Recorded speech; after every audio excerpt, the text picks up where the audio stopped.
আসসালামু আলাইকুম। কেমন আছেন সবাই? আশা করি ভালো আছেন। চলে আসলাম নতুন একটি ভিডিও নিয়ে। তা হলো চিংড়ি দিয়ে পটল ভাজি। দেখতেই পারছেন। এই ভাজিটা দেখতে কত লোভনীয় লাগতেছে। আমি এই ভাজিটা খুব সহজভাবে আপনাদের দেখানোর চেষ্টা করেছি। আশা করি সবাই বাসায় ট্রাই করবেন। আর যারা এখন আমার চ্যানেলটি সাবস্ক্রাইব করেনি তারা অবশ্যই আমার চ্যানেলটি সাবস্ক্রাইব করে দেবেন। আর লাইক, কমেন্ট, শেয়ার করে আমার পাশে থাকবেন। এখানে দেখেন আমার পটল ভাজিটা কতটা ক্রিস্পি হয়েছে। তাহলে আসুন শুরু করি। এখানে আমি ৬টি পটল নিয়ে নিয়েছি। এখন এই ৬টি পটলকে আমি একটি ছুরি দিয়ে ঘষে ঘষে উপরের সবুজ অংশটা উঠিয়ে নেব। আপনারা চাইলে এটা বটি দিয়েও উঠিয়ে নিতে পারেন। এই পটলটা ছুরি দিয়ে হালকা করে ঘষেই এখানে আমি সবগুলো পটলের সবুজ অংশ উঠিয়ে নিয়ে মাঝখানে খণ্ড করে নিয়েছি।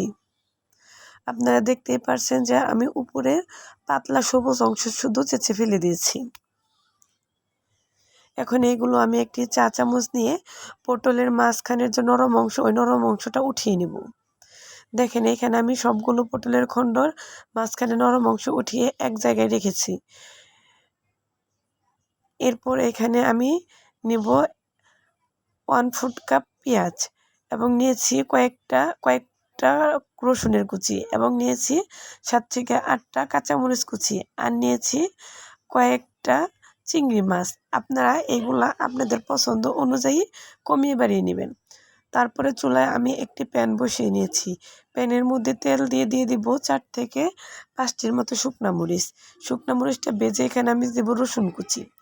এই রসুন কুচিটা আমি হালকা ভেজে নেব। তারপরে এখানে দিয়ে দিব আমি পেঁয়াজ কুচি এবং মরিচ কুচি। এখন এই পেঁয়াজ এবং মরিচ কুচিটা আমি 2 মিনিটের মতো ভেজে একটু লালচে করে নিব। তারপরে এখানে আমি দিয়ে দেব চিংড়ি মাছ। এখন এই চিংড়ি মাছটাও আমি এই পেঁয়াজের সাথে নেড়েচেড়ে ভেজে নেব। ভেজে লালচে হওয়ার পর এখানে আমি দিয়ে দেব স্বাদ মতো লবণ এবং দিয়ে দেব হলুদ গুঁড়ো। এখানে আমি 1/2 চামচের মতো হলুদ গুঁড়ো দিয়েছি। এগুলো আমি এখন সবগুলো ভালোভাবে নেড়েচেড়ে নিব। দেখেন আমার এই ভাজির উপরে কিন্তু তেল বেশি উঠেছে। এই চিংড়ি পেঁয়াজের ভাজিটা উঠিয়ে নেওয়ার পর আমি ভেজে নেব পটলের নরম অংশ। এখন এইগুলো সম্পূর্ণ উপকরণ আমি ব্লেন্ডারে ব্লেন্ড করে নিয়েছি। আপনাদের হাতের কাছে যদি ব্লেন্ডার না থাকে আপনারা শিলপাটায়ও ব্লেন্ড করে নিতে পারবেন।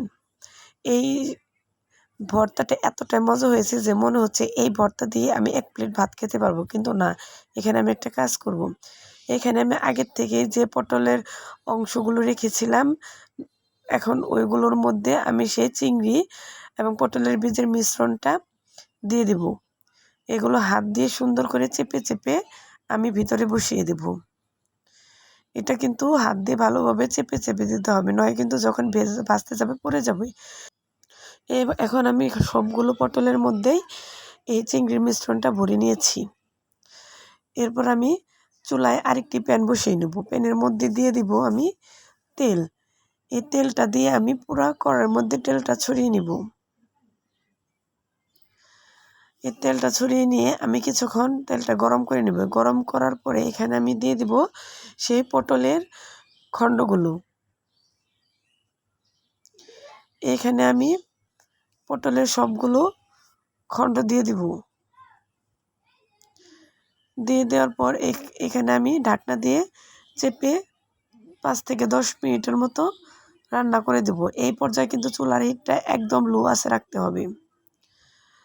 দেখেন 10 মিনিট পর আমি ঢাকনাটা খুলে নিয়েছি। এরপর আমি এপিট ওপিট করে আমি পটলটা সুন্দর করে উল্টিয়ে দেব। উল্টিয়ে দিয়ে আমি আবারও 10 মিনিট রান্না করে নিয়েছি। দেখেন আমার পটলের ভাজিটা হয়ে গেছে এবং দেখতে কতটা সুন্দর এবং লোভনীয় লাগতেছে। আপনারা যদি এইভাবে বাসায় ট্রাই করেন তাহলে অবশ্যই সুন্দরভাবে এই রেসিপিটা তৈরি করতে পারবেন। আর অবশ্যই আপনারা বাসায় ট্রাই করবেন। ট্রাই করে দেখবেন কেমন হয়, অবশ্যই আমাকে কমেন্ট করে জানাবেন। দেখতেই পারছেন যে আমার এই পটলের ভাজিটা 2 সাইডে কত সুন্দর হয়েছে। এই ভাজিটা কিন্তু অবশ্যই আমি লো আঁচে ধীরে ধীরে ভেজে নিয়েছি। আপনাদের যদি আমার চ্যানেলটি ভালো লেগে থাকে অবশ্যই লাইক, কমেন্ট, শেয়ার এবং সাবস্ক্রাইব করে আমার পাশে থাকবেন। আর সকলে আমার জন্য দোয়া করবেন। খোদা হাফেজ।